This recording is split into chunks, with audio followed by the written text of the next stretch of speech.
2007 Billiards and Snooker Congress champion, Lee Van Corteza.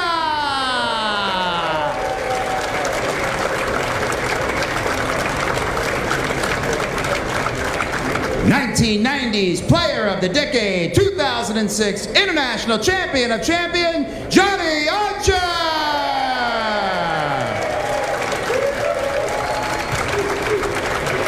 Welcome to the fantastic Mohegan Sun in Uncasville, Connecticut, and semifinal action at the 17th Annual International Challenge of Champions, the longest-running TV event in billiards history. Let us take a look at our Aramith road to the finals. As you can see, Johnny Archer moved on by beating the terrific Asia Tour 9-ball champion Ching Sun Yang in 2 sets. Lee Van Corteza, in what has been the definitive upset so far, took out the great Ralph Souquet of Germany, also in 2 sets. The winner of this semifinal matchup will meet the Dutchman Niels Feyen in the finals, and one of these 3 gentlemen will be your champion of champions. Here, a look at our Mohegan Sun tournament format. They will play 2 sets, each a race to 5. If we are tied at the end of those 2 sets, we'll play a 1-rack sudden death tiebreaker. They will alternate the breaks. There's a 30-second shot clock and 1 timeout per rack on the players. They must call the 9, and it will be foul on all balls.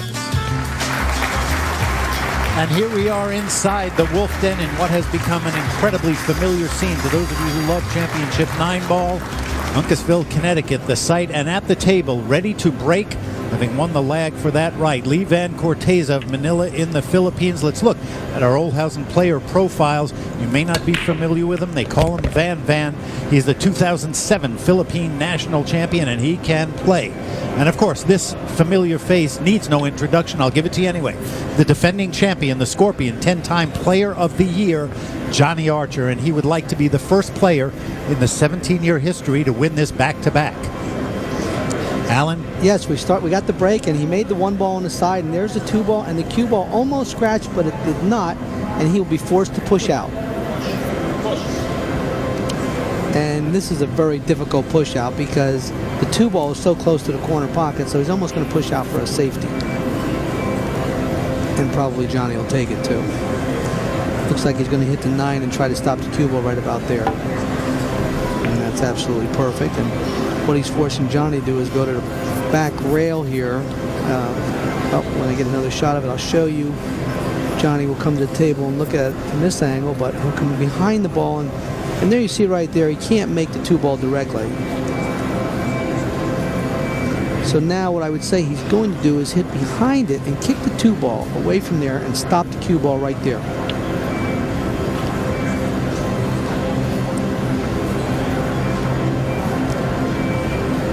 He's hitting high English. No, he's going low. Okay.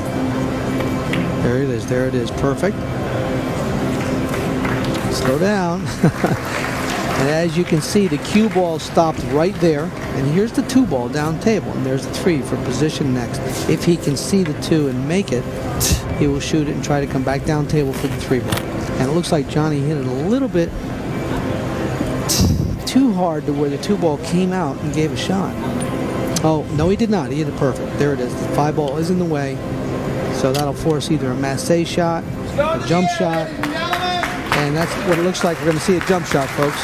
Cue ball going in the air. As he gets ready to hit this shot, let's quickly tell you about this playing equipment, the Oldhausen table that you see, Super Aramith Pro Balls, and the Chameleon Rack, all of them official sponsors of the International Challenge of Champions. Here it is, a jump shot. Very close to the ball. Not easy to do. Oh, boy. Nice shot. Wow. Excellent shot. And no reward for it. He gets right behind the 4 ball. And he is smiling because he knows how well he hit this, Alan. Man, this is a great shot. Oh, wonderful shot. Notice how close he is to the 5. Jumps right over, makes the 2 ball in the corner, comes around 2 rails, and actually hits the 4 ball and stops. Where he would have had a shot up, he did not touch the 4, so now he has a kick shot on the 3 ball. And tell you what, I wouldn't be too surprised he makes this either right in the corner or makes it off the 5 ball. And here he's going to kick this way and try to hit the 3 in the pocket. Could come off and carry him off the 5 and go in the corner. Anything can happen here. And you got a taste of the kind of shot making that Lee Van Corteza is capable of right there. Oh, he kicked it How about in. this? Oh, boy. How about this? Kicked it in perfect. You know, I was going to say, Alan, most people have not seen Livan Corteza play. He's one of those great players from around the world, in this case the Philippines, and there's a lot of great players obviously there that most people don't know because he hasn't been on. But I watched him take apart Ralph Souquet last night. I mean, absolutely 2 sets, not even close. He did everything he had to do to get to this point against Johnny Archer. Well, what an out here. I mean, this is unbelievable. I mean, it's a jump shot and then come around the kick shot and now get perfect position on the 5. I mean, phenomenal. That's just fabulous playing. And he's going to be awful tough to beat. And again, you know, Mitch, here it is. It's this Challenge of Champions format where you got all champions against champions. You know, and they're playing for one prize, $50,000, and all the pressure is on each game. And it's just a wonderful format. And you know what's interesting? I'm just looking at the list of great players who have made it through to be champions. Obviously, you were in 1993. There's 4 Americans who won the first 4. Mike LeBron, Buddy Hall, you, and Nick Varner. And then along came Feng Pang Chao of Chinese Taipei in 1995. And nobody really knew who he was here. And he proved he belonged. And he's the only one to have won this title 3 times. So, again, I go back to just because you don't know Livan Corteza. He is here, and he's already shown Johnny Archer what he's capable of. Fantastic rack here by Livan Corteza. Unbelievable. Whoa. Ooh, I thought he overcut that. That would have been a shame if he missed that, but not so. Livan Corteza of Manila in the Philippines jumps out to a 1-rack lead over the Scorpion in Johnny Archer's life, but he better be fully focused and present right now against Livan Corteza. Let's see how he answers. Well, I'll tell you, Johnny's always capable of coming back at any time, you know, and here it is right now. The break is really important, and he failed to make a ball on the break and opened the balls up nicely and left the 1 ball on the bottom rail right here. And there's the cue ball, and here's the 2 ball for position. So Johnny will try to make the 1 and come back down table for the 2 ball.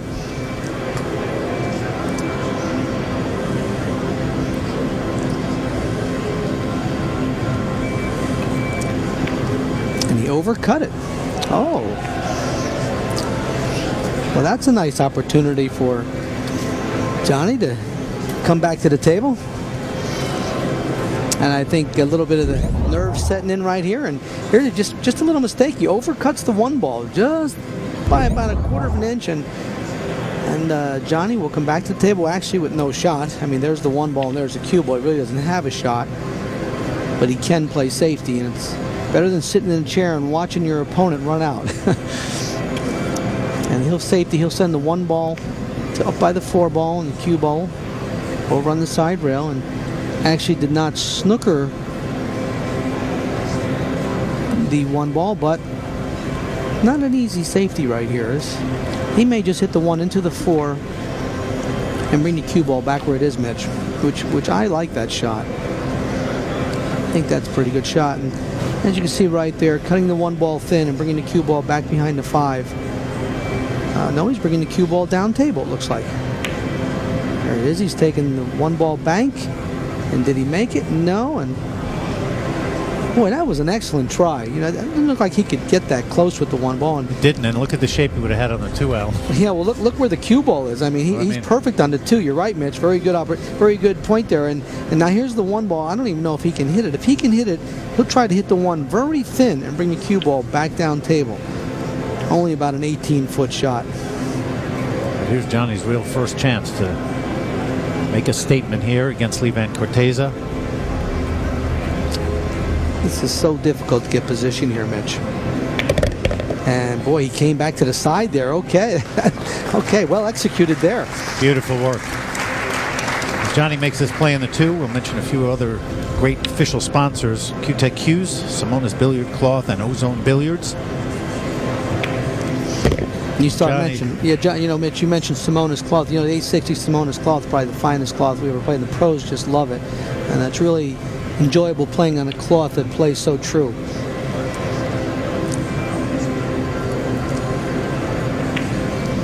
Johnny is a true veteran of the billiard wars, and he wants to let Livan Corteza know that even though he came with some stuff in that opening rack, doesn't mean much to Johnny. It's a long way to go. He's got to establish some territory of his own here. Well, Johnny's last match was a great match. I also remember you were saying how well he played. I mean, all these players again, are so capable of playing like some of the greatest pool you've seen. And Johnny likes to take his time, and you know, his pool room, by the way, in Marietta, Georgia, him and Kim Davenport over together, two top pool players. It's going to be a pretty good room over there to go see, huh? Simona's pocket cam will be giving you some great angles all day. I talked to Johnny about the room, and he said he's just thinking ahead. He's got a couple of kids now. He's been playing a long time. At some point, he won't want to be on the road. I know right now it's tough to be away. Obviously, $50,000 winner-take-all payday would make it nice. Will help him to stay home a while. Good reason to leave, to go back home after you win it. For sure. And again, he knows what it feels like to win it, having won it last year. This is a fantastic opportunity. Well, no one has ever won it back-to-back, and this would be a great achievement if Johnny could do it. And he got bad on that. That's not going to be easy. He's got a little angle. Let's go to the bottom rail with follow. And he's going to have to stroke this one. Johnny has an excellent stroke, so I wouldn't imagine he'd have a problem with that. But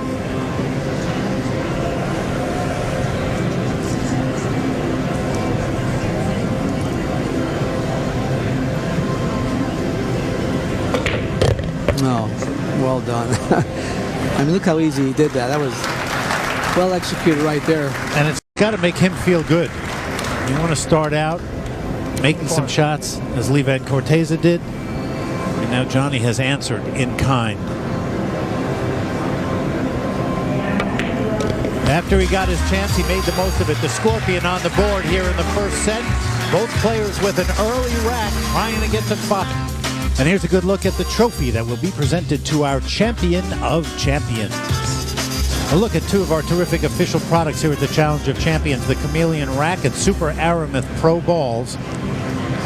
And as you can see, the rack, the lever action on the rack stops people from putting their fingers on the balls. And that's what it's all about. We don't want your hands on the balls. Gets them nice and tight.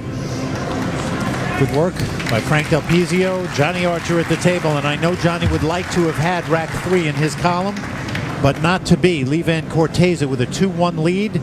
First set. Race to 5 in each set. If we tie in the sets, we'll go to a 1-rack sudden death tiebreaker. Johnny knows all about it. He won 2 sudden death tiebreakers last year on his way to the 2006 Challenge of Champions title. And there's the break that Johnny was known for, and he, 3-6 and failed to make a ball. And boy, that's huge right now. He actually hit those balls nice and hard and accurate. And I'll tell you what, every time these balls open up, Johnny's got a tough break, chance making a ball here. But look at the setup here. The 1 ball is right by the corner. The 2 balls hanging in another pocket. Everything's open nicely. The only thing to be concerned about might be the 6 and the 8 later on that could come into play. He's looking at it right now to see if it does. If it does, he'll go over and he'll try to break them open sometime.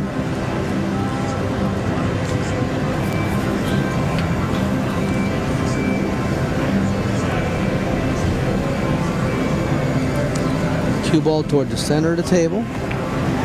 Over on the side, he's going to play for an angle on the 2. He might come up and nudge the 6 a little bit here. He might. That's the reason why he may have played for that angle, because if the 6 doesn't go, if he can nudge it, he's still going to have a shot on the 3 ball, so he won't get in trouble. He'll put a little left-hand spin on the cue ball and just give the 6 a little bit of a nudge. Maybe. We'll see what he's going to do. He is looking at it all around, going behind the back, which is something you'll see a lot of the Filipino players do. Again, he's got to watch that. Takes his time out. He's got a lot going on here, Alan. He's got to watch that shirt sleeve. And he still might try to, well, he didn't try to hit the 6 at all. Okay, he's just coming up, play position for the 3. Hit a little easy. So I guess the 6 ball's okay. So he's going to be forced to play this 3 ball on the side, I think. Yep. And he knows he's going to play the 3 ball on the side. And here's the 4 ball next. He's going to play the 4 ball in the same pocket. Now he may be playing the 3 ball in the corner pocket. He's got to watch out because he's taken his time out already. Time out. He doesn't have another one. He doesn't. He doesn't know it. He doesn't have it. Here. He had to shoot quickly. He didn't have his timeout, so. Too much time. And that is a huge break for Johnny Archer right there. That is just enormous. That's the format. You get 1 timeout per rack, and you got 30 seconds to get your shot off.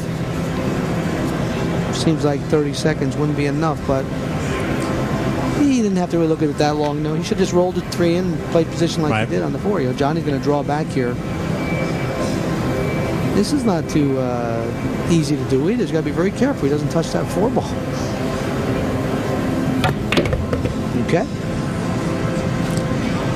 You know, cut the 4 ball on the side and just come over for the 5. And again, no one's looked at this 6 ball, and I'm wondering the 6 ball must be okay. We're going to find out in a couple balls out. Well, we're going to find out right now because he's got to play the 6 after this ball, so we'll know now. And here's what I'm talking about. Right down here, the 6 and the 8, and here's the 5. And you see the cue ball right here, so I mean, if the 6 can go, he'll just roll this 5 in the side and take the 6 from there.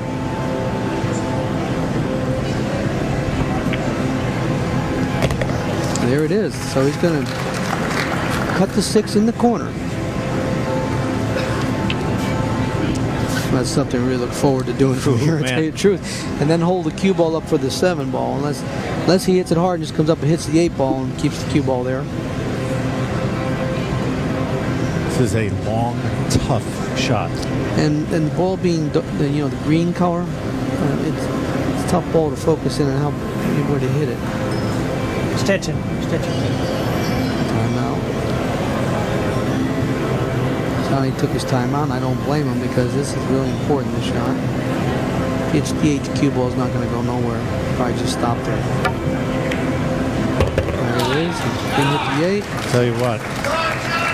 Good shot there. Well, here's the shot right now. I mean, he's going to have to make 7, bring the cue ball down table for the 8. Of course, it lands natural. Not the object ball? Not natural, but... Just right here where the piece is. You see it right there? Yeah. Well, that's a break. There's something on the object ball. Absolutely. So we got a referee's timeout now. Take a piece of chalk off the 7 ball. Chalk will affect the cue ball.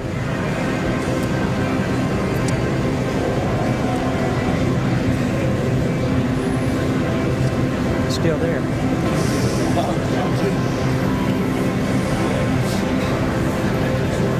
Little shake of the head there as Johnny gets ready for the pivotal shot of this rack.